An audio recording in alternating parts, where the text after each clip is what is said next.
तर मित्रांनो, स्वागत आहे तुमचं या भागात. या रिक्षावर लिहिलेलं अपनों से गैर अच्छे हे असं का लिहिलं असेल असा विचार करता तरुण भारत स्टेडियमला पोहोचलो मी.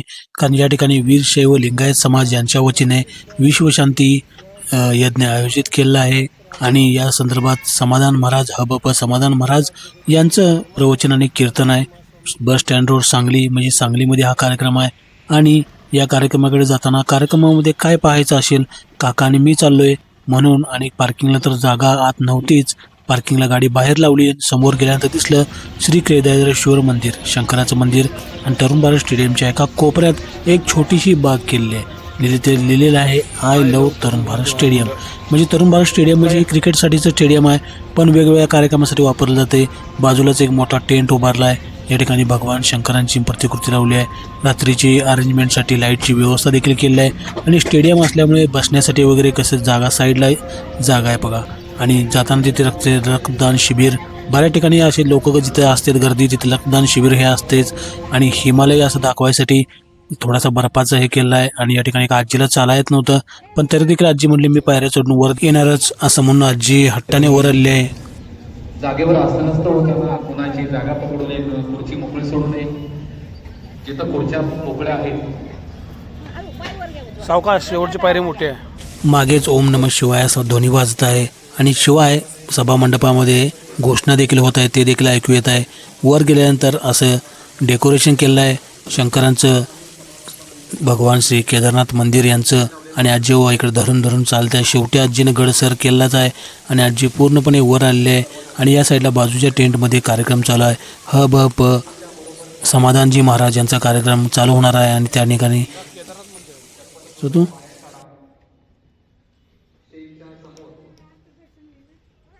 केदारनाथ मंदिराची जशी प्रतिकृती आहे तशीच प्रतिकृती केलेली आहे.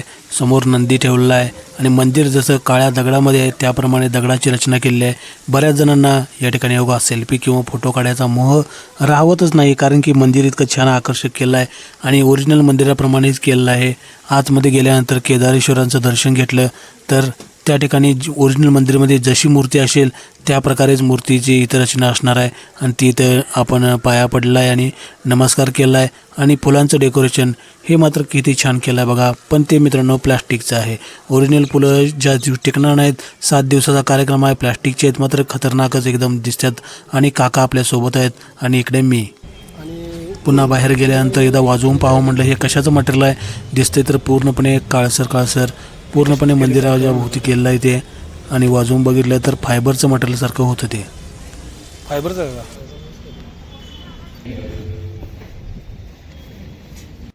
आता मुख्य सभा मंडपाकडे जायचं म्हणून काकांच्या सोबत मीही चाललो. या ठिकाणी धूप अगरबत्ती आणि आजी त्या साईडला बरोबर आमच्या वेळेत पुन्हा उतरत आली. आजी तिकडून चढताना आजीला काही त्रास झाला असेल, पण उतरताना काय नाही, आजी व्यवस्थित उतरत आली. आणि बाजूला स्टॉल वेगवेगळे ह्याचे लावलेत, जसे सात्विक धूप, तसेच कापूर वगैरे अशा टाईपचे, शुद्ध कापूर अशा टाईपचे देवाचे पूजेचे साहित्याचे स्टॉल वगैरे तिथे आहेत. थोड्याच वेळामध्ये सुरू होऊन जाईल. ज्याच्या मनातून त्याने वाट बघत आहोत असे हे समाधानजी महाराज आपल्या ठिकाणावर निघालेले. सर्वांना विनंती आहे लगेच बसून घ्या. महाराज या ठिकाणी आगमन झाल्याने द्या. आपण कार्यक्रमाला सुरुवात करणार आहोत. कार्यक्रमाच्या एंट्री गेटवर डोक्याला भस्म तसेच महाकाल लिहून घ्यायसाठी, म्हणजे तसेच व्यवसाय लोकांनी चालू केला का तर व्यवसाय अशा ठिकाणी धार्मिक असणारच. आणि या ठिकाणी वेगवेगळ्या मठाचे मठाधिपती यांचा फोटो आहे. आत गेल्यानंतर पाहिले की अजून कार्यक्रम सुरू व्हायचा आहे म्हणूनच गर्दी कमी आहे, नंतर तर बसायला जागा मिळणार नाही. सांस्कृतिक कला व क्रीडा मंडळ सांगली. आणि ओमचा प्रतिध्वनी समोरून निघत आहे. आता आपण जास्त उशीर इथे थांबायणार नाही, कारण आपण बाजूला पाहणार आहे की आजूबाजूला काय काय आहे. कारण की कार्यक्रम चालू व्हायला अजून तर 10 मिनिटे आहेत. आणि या ठिकाणी पाहिलं की गर्दी आता हळूहळू लोकांची, स्त्रियांची, मुलींची व्हाले. मग मुलींसाठी बैठक व्यवस्था, स्त्रियांसाठी सेपरेट केली आहे का, तर या ठिकाणी सेपरेट व्यवस्था केली ती. आणि काकाने मी स्वतःकडे जरा थोडं सेल्फी घेतला. आणि इथे स्त्रियांची व्यवस्था बघा कशी बॅरिगेड लावून केले या साईडला आणि बरोबर मध्ये कॅमेरा. आता भोजन व्यवस्था जरा पाहू चला. भोजन व्यवस्था, कारण की संध्याकाळचा कार्यक्रम आहे म्हटल्यावर तर भोजन व्यवस्था. आणि या ठिकाणी चर वगैरे काढलेत पाणी वगैरे जायसाठी, तर भोजनाचे पाणी वगैरे जायसाठी. आणि या ठिकाणी बाजूला अजून देखील काहीतरी काम चालू आहे. आणि अशा प्रकारे टेंट आहे भोजनासाठी. आणि थोडासा पाऊस पडून गेल्यामुळे थोडंसं नॉर्मल उभारूनच तुम्हाला ताटातून खावं लागेल, पण छान असं जेवण आहे. या ठिकाणी चहाची मोफतपणे व्यवस्था आहे. या ठिकाणी चहा घेतला आपण, कधी कधी आपण चहा घेत नाही, पण आपण विचार केला आज आलो इथे जेवण तर काही करणार नाही, आपण लवकर जाणार आहे कार्यक्रमातून, कारण की घरी आम्हाला काम होतं आपल्याला, म्हणून चहा फक्त घेतला. आणि इकडे भोजन व्यवस्था करायची चालू आहे. हे बघा भोजन किती करायचं चालू आहे आणि लोक चहाचे कप इथे घेत आहेत. तसे आपण देखील एक चहाचा कप घेतला. बाजूलाच JCBने उकळायचं चालू आहे, कारण की हात धुवायचं पाणी आहे, ते सांडपाणी निचरा व्हायसाठी JCBने खड्डा काढायचा चालू आहे. आणि या ठिकाणी जशी ताटे असते झोपडी त्या प्रकारे केलेला आहे, का तर तिथे यज्ञ मांडलेले आहेत आणि 9 ग्रहांचे 9 यज्ञ असणार आहेत. 9 यज्ञ आणि समोर 9 देवींच्या मूर्ती दिसायला लागल्यात. सकाळपासून ते ग्रुप आहे. हां, परत 12:30 9 ग्रह आणि काका 9 कुंड आहेत काका हे. हो गे जास्त असते ना. हो का, इकडे 3 आहेत, इथं मध्ये एक आणि इथे 3 आहेत आणि इकडे 3 आहेत आहे का, म्हणजे 9 ग्रह. जरा लक्ष द्या. अंदर पुढे बघ एक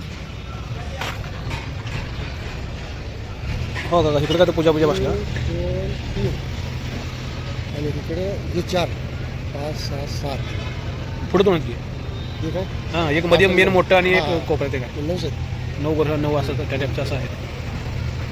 काकांना पाहायचं होतं किती आहेत म्हणून काकाने मेजून देखील पाहिलं आणि आपण देखील मेजून दाखवलं काकांना की समोर 9 मूर्ती आणि समोर 9 कुंड. अशा प्रकारे ही नवदुर्गा शांती पूजा आणि विश्वशांती पूजासाठी ही पूजा इथं शिवबसव सांस्कृतिक क्रीडा मंडळ सांगली यांनी आयोजित केले आहे.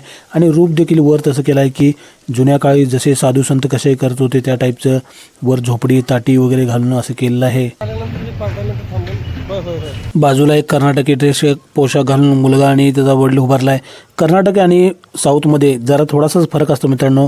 हे कर्नाटकी जो पोशाख आहे साऊथचा थोडासा वेगळा असतो. आता त्यात नेमका काय फरक आहे ते तुम्हीच पहा, पण साऊथ आणि कर्नाटकचा हा पोशाख वेगळा असतो. या ठिकाणी JCBचा आवाज चालू आहे, जोरात काम चालू आहे. या ठिकाणी पुन्हा मी आता सभामंडपात जाणार आहे, कारण की लोकांची गर्दी आता भरपूर झालेली आहे. आणि हा बाबा समाधान महाराज यांचं कीर्तन सोहळा चालू होणार आहे आणि खूप छान त्यांनी कीर्तन सांगितलं मित्रांनो. वेगवेगळ्या भाषेतनं, काही मॉडर्न बोलायचे, मॉडर्न पद्धतीने त्यांनी समाजाची वास्तविकता प्रकट करून दिली इथे.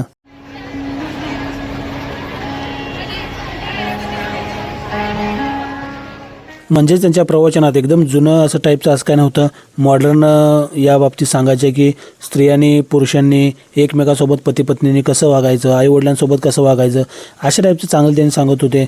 आणि हा बाबा महाराजांचं आगमन जिथं होणार आहे, ज्या ठिकाणी वर ओम आहे तिथं होणार आहे आणि इथं खाली ऑपरेटर आहेत. ऑपरेटर इथं ऑपरेट करतायत वेगवेगळी चिन्ह, म्हणजे पुढे जे स्क्रीनवर दिसेल ते ऑपरेट करतात आणि त्याच्या मागेच बरोबर मी बसलेला आहे. आता हळूहळू गर्दी व्हायला लागले आणि या ठिकाणी आता गर्दी होत जाणार आणि हबप महाराजांचं कीर्तन चालू होणार. हबप म्हणजे हरिभक्त पारायण श्री समाधानजी महाराज यांचं आगमन झालं आहे आणि त्यांचा आता कीर्तन सोहळा लगेच सुरू होणार आहे.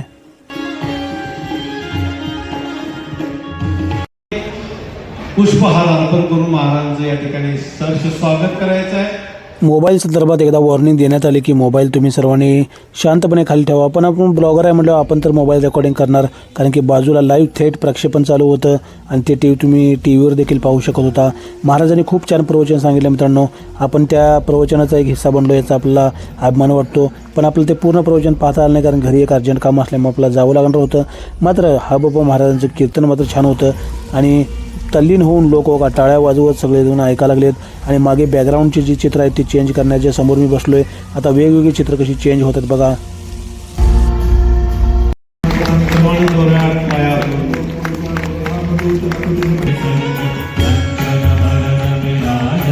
सुबेसा कानन कुंडल कुंचित केसा, अशा प्रकारे हनुमान चालीसा झाली आणि कार्यक्रम सुरू झालेला आहे.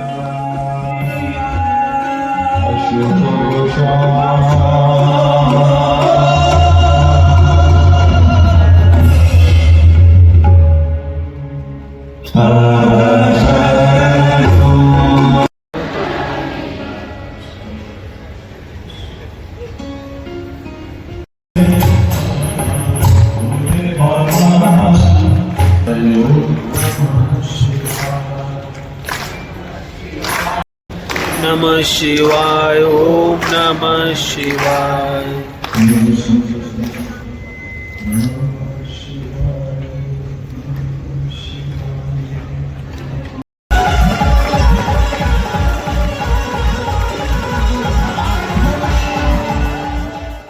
आधीच कल्पना दिल्याप्रमाणे मला कार्यक्रम अर्ध्यावर सोडून जावं लागलं, तरी देखील मी मागे फिरून तुम्हाला दाखवतो की गर्दी किती आहे. हे बघा पूर्णपणे भरलेले आहेत, एकही जागा आता रिकामी नाही आणि उभारून देखील लोक पाहत आहेत.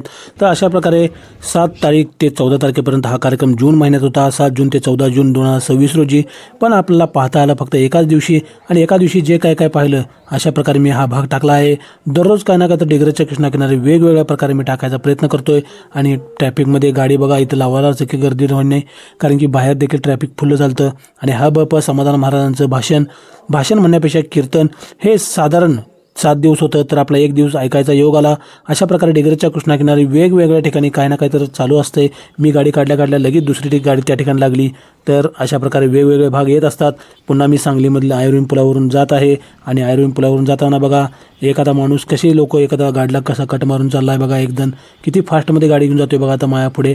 अशा प्रकारे गाडी किंवा रॅश ड्रायव्हिंग मित्रांनो करू नका, आणि वेगवेगळे भाग येतात पाहत चला.